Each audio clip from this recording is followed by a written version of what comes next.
അടുത്തൊരു ടോപ്പിക് എന്ന് പറയുന്നത് കമ്മ്യൂട്ടേഷനാണ്.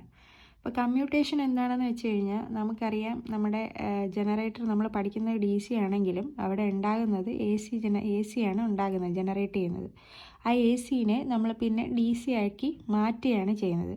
അപ്പോൾ അങ്ങനെ ആ ഉണ്ടായ ACനെ DC ആക്കുന്ന ഡിവൈസാണ് ആ ഒരു കമ്പോണൻ്റാണ് കമ്മ്യൂട്ടേറ്റർ എന്ന് പറയുന്നത്. ഓക്കെ, അപ്പോൾ കമ്മ്യൂട്ടേറ്ററിൻ്റെ ഹെൽപ്പോടെയാണ് നമ്മൾ ആ ഉണ്ടായ ACനെ DC ആക്കി മാറ്റുന്നത്. ഓക്കെ, അപ്പോൾ ആ പ്രോസസ്സാണ് കമ്മ്യൂട്ടേഷൻ എന്ന് പറയുന്നത്. അപ്പോൾ നമുക്ക് ഫസ്റ്റ് പോയിൻ്റ് എങ്ങനെ എഴുതാം? EMF ഉണ്ടാകുന്നത്, അതായത് the EMF induced in the armature of a DC generator is AC. To convert this AC into DC we need a commutator. നമുക്കൊരു കമ്മ്യൂട്ടേറ്റർ വേണം ഈ ACനെ DC ആക്കി മാറ്റാൻ വേണ്ടിയിട്ട്. അപ്പം വേണമെങ്കിൽ അടുത്ത പോയിൻ്റായിട്ട് നമുക്ക് എഴുതാം, ദിസ് പ്രോസസ്സ് ഓഫ് ACനെ DC ആക്കുന്ന ആ പ്രോസസ്സിനെ പറയുന്ന പേരാണ് കമ്മ്യൂട്ടേഷൻ എന്ന് നിങ്ങൾക്ക് എഴുതാം. ഓക്കെ, അപ്പോൾ ഇനി അടുത്ത ഞാൻ പറയാൻ പോകുന്നത് എന്താണെന്ന് വെച്ചാൽ, എവിടെയാണ് ഈ പറഞ്ഞ നമ്മൾ ജനറേറ്റ് ചെയ്യുമെന്ന് പറഞ്ഞല്ലോ, AC ആണ് ജനറേറ്റ് ചെയ്യുന്നത് അല്ലേ. അപ്പോൾ നമ്മൾ സിമ്പിൾ ലൂപ്പ് ജനറേറ്ററിൻ്റെ വർക്കിംഗ് പറഞ്ഞപ്പം, അല്ലെങ്കിൽ ജനറേറ്ററിൻ്റെ വർക്കിംഗ് പറഞ്ഞപ്പോൾ പറഞ്ഞതാണ്, കോയിൽ സൈഡ് നോർത്ത് പോളിൽ നിന്ന് കറങ്ങി അടുത്ത സൗത്ത് പോളിൻ്റെ സൈഡ് എത്തുമ്പോഴാണ് ഈ കറണ്ട് റിവേഴ്സൽ സംഭവിക്കുന്നത്, കറണ്ട് മാറി വരുന്നത്, തിരിഞ്ഞ് വരുന്നതെന്ന് നമ്മൾ പറഞ്ഞായിരുന്നു അല്ലേ. ആ പോയിൻ്റാണ് അടുത്ത് എഴുതിയിരിക്കുന്നത്. As a armature conductor rotates when it passes from north pole to another, അതായത് നോർത്ത് പോളിൽ നിന്ന് സൗത്ത് പോളിലോട്ട് പോകുമ്പം the direction of current in the conductor reverses. അപ്പോൾ കണ്ടക്ടറിലുള്ള കറണ്ടിൻ്റെ ഡയറക്ഷൻ ചേഞ്ച് ചെയ്യുന്നത് അപ്പോഴാണ്, ഒരു പോളിൽ നിന്ന് അടുത്ത പോളിനടുത്തോട്ട് പോകുമ്പോഴാണ്, കറങ്ങുമ്പോഴാണ്. നമുക്കറിയാം കണ്ടക്ടർ കറങ്ങിയാണ് EMF ഇൻഡ്യൂസ് ചെയ്യുന്നതെന്നൊക്കെ നമ്മൾ പഠിച്ചതല്ലേ. അപ്പോൾ അത് വെച്ചിട്ട് ചിന്തിച്ചാൽ മതി. അപ്പോൾ ദിസ് റിവേഴ്സൽ ഓഫ് കറണ്ട്, അപ്പോൾ ഈ പറഞ്ഞ ആ കറണ്ടിൻ്റെ റിവേഴ്സൽ സംഭവിക്കുന്ന ആ ആക്സിസിനെ പറയുന്ന പേര് MNA ആണ്, മാഗ്നറ്റിക് ന്യൂട്രൽ ആക്സിസ് എന്നാണ് ആ ആക്സിസിനെ പറയുന്നത്. അപ്പം നമുക്ക് എന്താണ് വേണ്ടത്? ഈ പറഞ്ഞ റിവേഴ്സൽ സംഭവിക്കരുത് അല്ലേ. അപ്പം നമുക്ക് DC ആണ്, ഡയറക്റ്റ് കറണ്ടാണ് വേണ്ടത്. അപ്പോൾ എപ്പോഴും ഒരേ കറണ്ട് തന്നെയായിരിക്കണം നമുക്ക് കിട്ടേണ്ടത് അല്ലേ.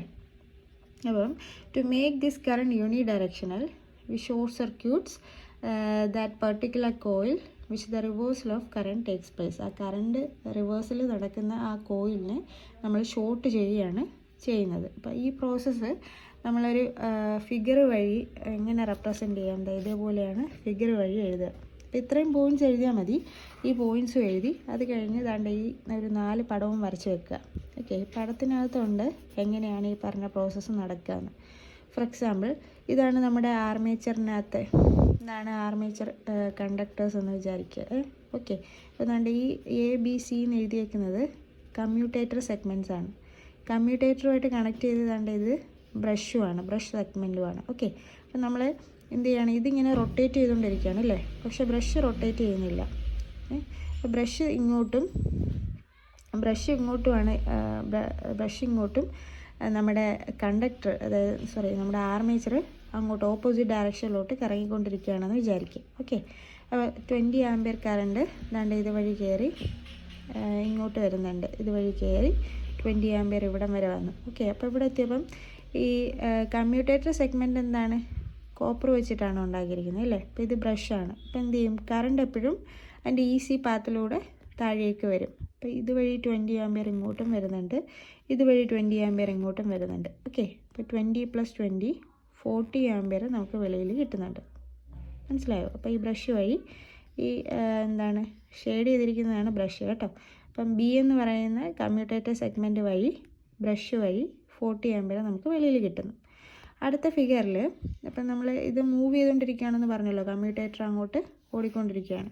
അപ്പോൾ കമ്മ്യൂട്ടേറ്റർ ഓടി അടുത്ത സെക്ഷനിൽ Bൻ്റെ കുറച്ച് ഭാഗവും Bൻ്റെ കൂടുതൽ മൊത്ത ഭാഗവും Aയുടെ കുറച്ച് ഭാഗവും നമ്മുടെ എന്ത് ചെയ്യുന്ന ബ്രഷുമായിട്ട് കോണ്ടാക്റ്റിൽ വരികയെന്ന് വെച്ചു. അപ്പോൾ ഇവിടുന്ന് ഒരു കുറച്ച് എമൗണ്ട് കറണ്ട് ഇങ്ങോട്ടും വരും. Bന്ന് കമ്പാരിറ്റീവ്ലി കുറേ അധികം ഭാഗം Bയുമായിട്ട് കണക്റ്റഡ് ആയിട്ടുണ്ട്. അതുകൊണ്ട് Bന്ന് അത്യാവശ്യം നല്ല കറണ്ടും ഇങ്ങോട്ട് വരുന്നുണ്ട്, ബ്രഷിൽ വരുന്നുണ്ടെന്ന് നമ്മൾ വിചാരിക്കുക.